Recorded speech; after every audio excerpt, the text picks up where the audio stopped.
एगो राजा रहले आ राजा सब तरह से संपन्न रहले, हर तरह से सुखी रहले। राजा के एगो लड़का भी रहले। आ जब दोसर राजा देखले कि राजा बहुत विकास में जाता रहे, एगो राजा वो राज पर चढ़ाई कैले। आ चढ़ाई कैले तो राजा के सब धन जमुना छीन के उनकर राज छीन के राजा के मार के मुआ डाले। आ लड़का एगो बचल तो उनका घर में एगो नौकरानी रहली, वो लड़का के लेके लुटा छुपा के केहू लखा से भाग गई। राजा के दखली कर और उनकर लड़का राजकुमार दिन रहले, छोट लड़का रहले 4-5 साल के।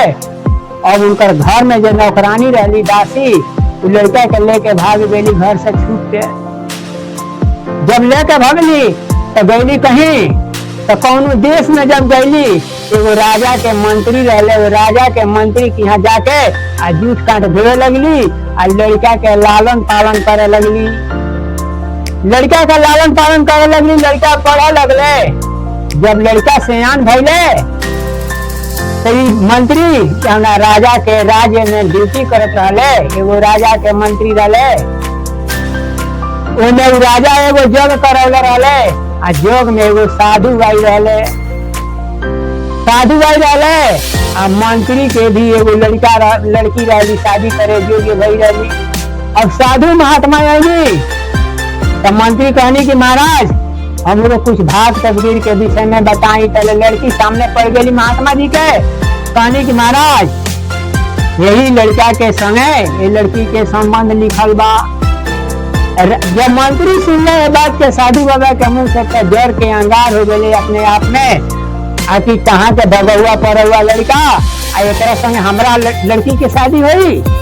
ऐसा मन में विचार करके आ सोचले कि अच्छा ठीक बा। और मन में विचार कैले आखिर एक के मुआ देला में भलाई बा। यदि एक के मुआ दिहल जाई तो का होई कि हमारा लड़की के शादी एक से ना हो पाई। ऐसा बात सोच के आ कुछ पैसा कौड़ी के व्यवस्था कैले। आ जल्लाद के बोलौले आ कहले जे रुपया पैसा ला लगी। आ लड़का के ले जाके जंगल में काट के पर परेजा हमरा के साबुत में लिया के देखैया लोगिन जे कि किलो मुआ डाला लोगिन।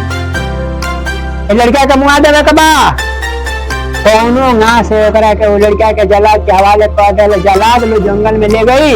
आ जंगल में ले जाके लड़का के काटे जब गई लो, लड़का रोने लगले, तलपे लगले, गिड़गिड़ाए लगले। तो जलाद लोग के मुंह लागल, कहल लोग कि ऐसा ठीक बा ए बाबू तार ऐसा दशा बा तो हम तारा के छोड़ देता नहीं, लेकिन राजा से कहो ये बात खोजिए मत ना तो हमनी के मुआ दिए। मंत्री जब जान ली है तो राजा से कह सुन के हमनी के मुआ दिए, मौत के घाट उतरवा दिए। बाबू तू केहू से मत कहिए बात।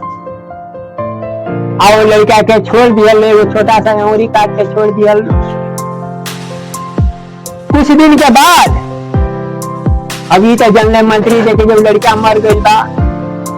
राजा रहले एगो राजा रहले, जंगल में शिकार खेले गई रहले। उनका कोनो वंश बरखा ना रहे। आ जंगल में गईले तो देखा करे एगो लड़का दर के ठोकर खाता। आ जंगल में पड़ल बा, भूखे प्यासो मरता।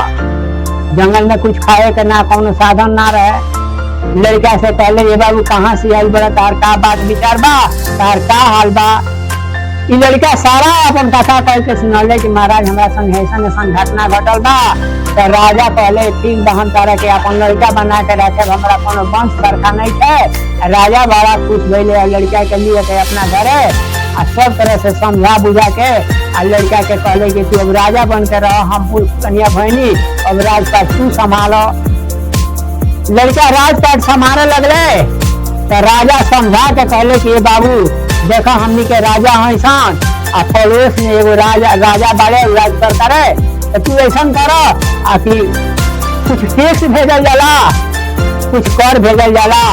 तो तू कुछ कर भेज दे राजा साहब की। यहाँ लड़का उठले राजकुमार आ कुछ कर पड़ोसी राजा के भेजले टैक्स। कुछ जब कुछ उपहार गई सिपाही लेके गई राजा के दरबार में। तो मेरा वह मंत्री दरबार में रहले, जो मंत्री भेजले रहले इनका के जंगल में जलादन के हाथों इनका के मुआवे खातिर। जब सिपाही लेके उपहार गई तो पूछले कि कहाँ के है उपहार के गजल बा। आ तो कुंतल देश के एगो राजा भइले बानी और वहाँ के एगो लड़का बाड़े राजकुमार राजपाट संभरले बाड़े और बहुत खुशी खुशी के साथ राजकुमारी उपहार सजा के भइले बानी। मंत्री अपना मन में सोचले कि राजा का निर्वंशी जाना राजा के यहाँ से उपहार आयल बा, लेकिन वो तो निर्वंशी राजा रहले और निर्वंशी के कहाँ से वंश हो गई। मंत्री के मन में ही भइल कि कहाँ से लड़का मिलल, कहीं ऐसा तो ना होके कि हम आवे के भेजले रहनी लड़कवा के, कहीं वह लड़कवा तो ना आयल होके। ऐसा बात सोचले। देखी वीडियो के पूरा चैनल देखे आ जब चैनल देखे तो समझ में आई तो जिंदगी में सुधार आई कि केंगा से जिंदगी में आदमी फंस जाला आ केंगा ना फंसला। आगे वीडियो के वीडियो देखी चाल से आ वीडियो यदि हमारा अच्छा लगे तो के कमेंट लाइक कर मत भूलाए, सब्सक्राइब भी जरूर करें। जय सीताराम जी। आगे पार्ट में भी